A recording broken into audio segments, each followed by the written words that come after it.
నిన్నటి నుంచి ఆంధ్ర రాష్ట్రంలో 60 ఎకరాల భూమిపైన తీవ్రమైన చాలా తీవ్రమైన చర్చ జరుగుతుందండి. అది ఒక సునామీలా వ్యాపించింది. అంటే ఇంకా కరోనా అనకూడదు కాబట్టి అనట్లేదు, కానీ అది ఒక సునామీలాగా ఎగిసిపడుతోంది. తీవ్రమైన చర్చ జరుగుతోంది. విద్యార్థుల్లో, ఉద్యోగస్తుల్లో, మేధావుల్లో, కళాకారుల్లో, రైతుల్లో, మహిళల్లో, శ్రామికుల్లో, కష్టపడే వారిలో, మరీ ముఖ్యంగా ఆంధ్ర రాష్ట్రంపై బాధ్యత కలవారిలో, మన జన్మభూమిపై ప్రేమ కలవారిలో తీవ్రమైన ఆలోచనలను రేకెత్తిస్తుంది. అంటే మనం అధికారంలో ఉంటే ఏదైనా చెయ్యొచ్చు అన్న మదమెక్కిందా వీళ్లకు అని ప్రజలు తీవ్ర కంఠంతో, తీవ్ర స్వరంతో వారి అక్కసును వెళ్ళగక్కుతున్నారు. ఇక్కడ నాకు విస్మయం కలిగించేది ఏంటంటే, ఈ స్కామ్ బయటపడి దాదాపు 48 గంటలు పైనే అయింది.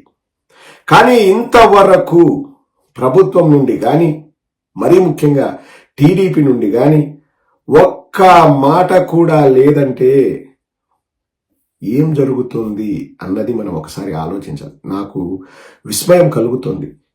ప్రతిదానికి పొలోమంటూ ఎగేసుకొని వచ్చేసి ఫ్యాక్ట్ చెక్ అని చెప్పేసి ఫేక్ కంటెంట్, ఫేక్ అది అని మాట్లాడతారు కదా.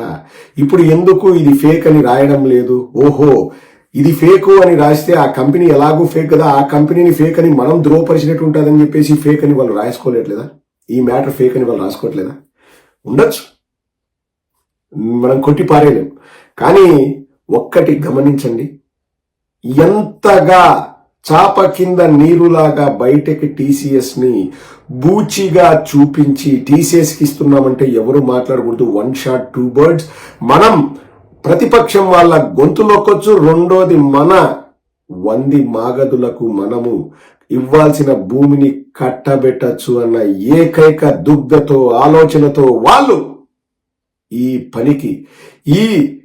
పనికి మాలిన పనికి ఒడిగట్టారన్నది ప్రజల అభిప్రాయం. ప్రజలు అనుకుంటున్నారు. తీవ్రమైన చర్చ జరుగుతుంది. నారా లోకేష్ గారిని, చంద్రబాబు నాయుడు గారిని నేను ఈ సందర్భంగా ఈ వీడియో ద్వారా నేను డిమాండ్ చేస్తున్నాను.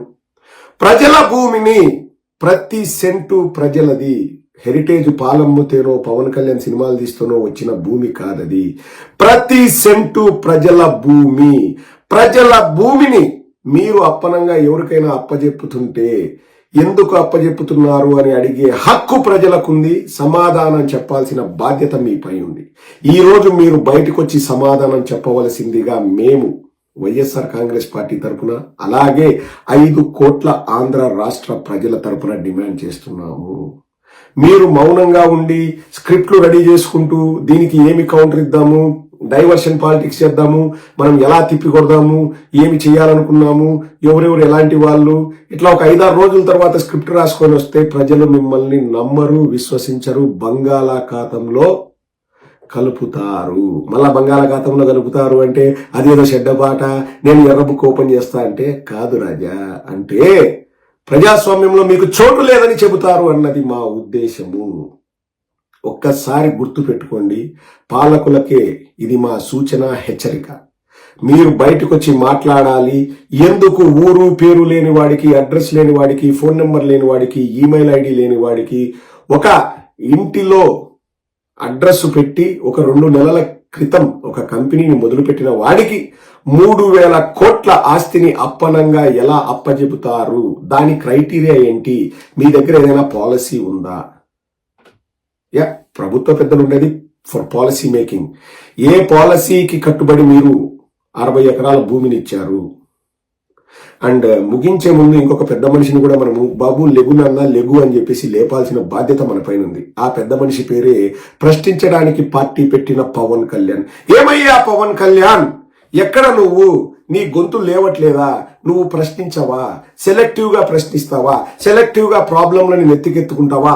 దీని గురించి మాట్లాడితే, దీని గురించి మెడలు రుద్దితే, దీని గురించి కుక్కల వ్యానెక్కేసి వట్టగొట్టిన మేకపోతులాగా అరుస్తే నాకు మైలేజ్ వస్తుందో దాని గురించి అరుస్తాను అని చెప్పేసి నువ్వు సమస్యల్ని గాలి కొదిలేసి నీ ఇష్టారీతిన నువ్వు ఎంజాయ్ చేస్తావా? తిరుమల లడ్డూలో ఏమీ జరగకుండానే వచ్చేసి సనాతన ధర్మం అని చెప్పేసి, డిక్లరేషన్ అని చెప్పేసి తిరుపతి నడి రోడ్డు పైన నువ్వు కుక్కల వ్యాన్ ఎక్కి అరిసావే. మరి గోమాతలు చనిపోతే నిమ్మకు నీరెత్తిన ఒక్క స్టేట్మెంట్ అంటే ఒక స్టేట్మెంట్ రాదే? ఏ రెండు ఆరోపణలే అనుకుందాం, రెండు ఇంకా ఆరోపణలు నిరూపితం కాలేదని అనుకుందాం. కానీ ఆ రోజు అంత ఆగిత్యం చేసిన నువ్వు ఈ రోజు మౌనంగా ఎందుకున్నావు? మేము ప్రశ్నిస్తున్నాం ప్రజల తరపున. ఇక రెండవది, 60 ఎకరాల భూమి ప్రశ్నించడానికి పార్టీ పెట్టాను, ప్రజల గొంతుకై నేను నినదిస్తాను, కుక్కల వ్యాన్ ఎక్కి అరుస్తాను అని మాట్లాడే పవన్ కళ్యాణ్ ఏం వ్యాన్ షెడ్లో పెట్టావా? నోటికి తాళం వేసుకున్నావా? ఏం పవన్ కళ్యాణ్, ఎందుకు నువ్వు వచ్చి మాట్లాడట్లేదు? ఆ వాయిస్ ఏది? ఆ ఊపుడేది? ఆ వంగుడేది? ఆ లేవుడేది? ఏది? ఆ రోడ్ల మీద పడుకోవడం ఏది? కారు మీద కవాతులు చేయడం ఎక్కడ? ఎక్కడా ఎక్కడా ఎక్కడా ఎక్కడా ఎక్కడా పవన్ కళ్యాణ్ ఎక్కడా? ప్రశ్నించాలి కదా పవన్ కళ్యాణ్. ప్రజల ఆస్తికి నష్టం జరిగినప్పుడు సీజ్ ద షిప్ అని ఆ రోజు హైలైట్ చేసుకుని, అది అబాసుపల్లెను, అది వేరే విషయం. ఇప్పటికీ బియ్యం అక్రమంగా సరఫరా అవుతూనే ఉన్నాయని చెప్పేసి ఎక్కడో నేను మన పేపర్లో చదివాను. అంటే మనం ఫోటోలు కొట్టుకోవడానికి, ఇన్స్టాగ్రామ్ రీల్స్ చేసుకోవడానికి ప్రజల సమస్యల్ని మనం నెత్తికెత్తుకుంటామా పవన్ కళ్యాణ్? కాదు కదా. చిత్తశుద్ధితో నిజంగా ప్రజలకు మంచి చేయాలని నువ్వు ఆలోచిస్తే గోమాతల గురించి మాట్లాడేవాడివి. ఈ రోజు ఈ పెద్ద అతి పెద్ద అతి అతి అతి అతి పెద్ద స్కామ్ గురించి నువ్వు మాట్లాడేవాడివి. ఏ రోజు నోరు తెరిచిన పాపాన పోలేదు. హైదరాబాద్ లో భూములు, మన హెచ్సి యూనివర్సిటీ భూముల గురించి రగడ జరుగుతున్నప్పుడు మాట్లాడు, తెలంగాణలో పోటీ చేస్తా అంటాడు. ఈ రోజు మాట్లాడు, గోమాతల గురించి మాట్లాడు. కానీ ఎక్కడ నాకు మైలేజ్ వస్తుంది, ఎక్కడ నేను కుక్కల వ్యాన్ ఎక్కి మెడరుద్దితే నా గొర్రెలు, నా ముందుండే గొర్రెలు వాళ్ళు క్లాప్స్ కొడతారో నాకు తెలుసు. వాటిని మాత్రమే చెర్రీ పిక్ చేసుకుని కులభావం పెంచుకోండి, మతభావం పెంచుకోండి అని మాత్రమే నేను రాజకీయాలు చేస్తా అని చెప్పేసి ఇటువంటి విషయాల్లో నువ్వు నిమ్మకు నీరెత్తినట్టు ఉండడం దేనికి సంకేతం Pawan Kalyan? I'm asking you a straight question. సమాధానం చెప్పాలి కదా. నీ దగ్గర ఇన్ఫర్మేషన్ లేకపోతే నాకు సంబంధిత డిపార్ట్మెంట్ కాదు అనుకుంటే తెలుసుకోవయ్యా, తెలుసుకో.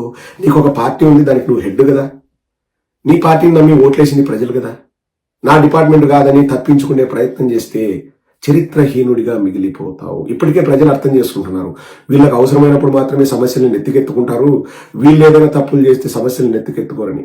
ఆ అపవాదు నుంచి నువ్వు బయటపడాలంటే పవన్ కళ్యాణ్ నువ్వు వచ్చి కుక్కల వ్యాన్ ఎక్కేసి మేము సంఘీభావం తెలుపుతాం. నువ్వు వచ్చేసి వారాహినే అందాంలేబా, వారాహి వ్యాన్ ఎక్కి నువ్వు ప్రభుత్వ పెద్దల్ని నిలదీయాలి. ఈ స్కామ్కు అంకురార్పణ చేసిన వాళ్ళ జుట్టు పట్టుకొని ఈడ్చిడ్చి కొట్టాలి అని చెప్పేసి మేము ప్రజల తరపున డిమాండ్ చేస్తున్నాం. ఇంకా ball is in your court Pawan Kalyan. What you want to do, decide. You decide, we will report. Okay.